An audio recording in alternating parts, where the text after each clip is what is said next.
ఈరోజున ఆలోచించేద్దాం. యేసు ప్రభు పరిచర్య చేస్తున్నప్పుడు అనేక మంది వారు సమర్పించుకొని ఇలాగ ఎంతోమందికి సహకారం చేశారు.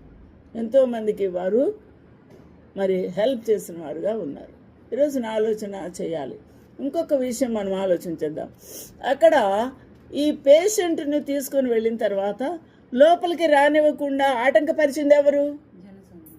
జనసమూహము. వారు కొంచెం తోవ ఇవ్వలేదు యేసు ప్రభు దగ్గర తీసుకెళ్ళడానికి, జరగలేదు మనుషులు.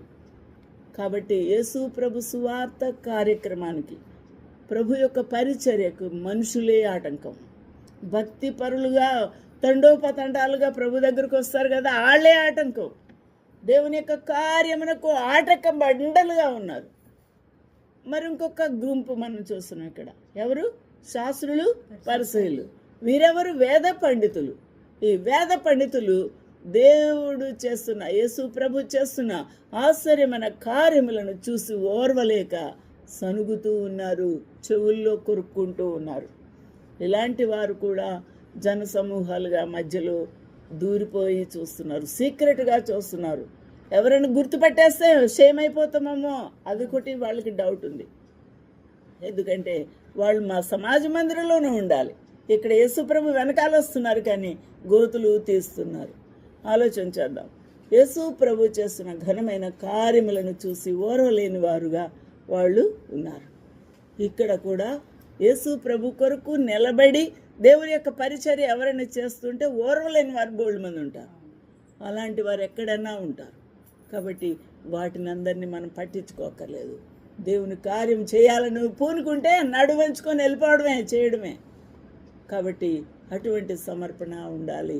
ఈరోజున మన జీవితంలో దేవుని కొరకు ఒక అద్భుతమైన సాక్షిగా నేను ఉండాలి, గొప్ప కార్యములు చేసేదానిగా ఉండాలి. నన్ను యేసయ్య వాడుకోవాలి. నేను ఈ పని చేయాలని తీర్మానం చేసుకున్నాను.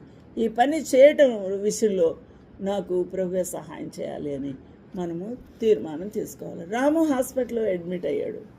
మరి హాస్పిటల్ అడ్మిట్ అయితే మనం ఏం చేయాలి? చూడ్డానికి వెళ్ళాలి, ప్రార్థన చేయాలి, సహకారం చేయాలి. చేస్తున్నామా? చేయాలి. అది మన బాధ్యత. ఎవరు చేస్తారు? ఇది ఎక్కడ స్టోరీ కాదు, నిజంగా జరుగుతున్న కార్యం. కాబట్టి ఎవరైనా సఫర్ అవుతుంటే వారి శ్రమల్లో మనము అందుబాటులోకి వెళ్ళాలి.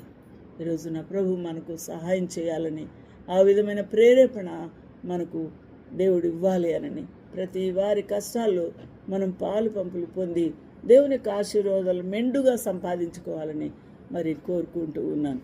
అట్టి భాగ్యం ప్రభు మనకు అనుగ్రహించునుగాక. ఆమేన్.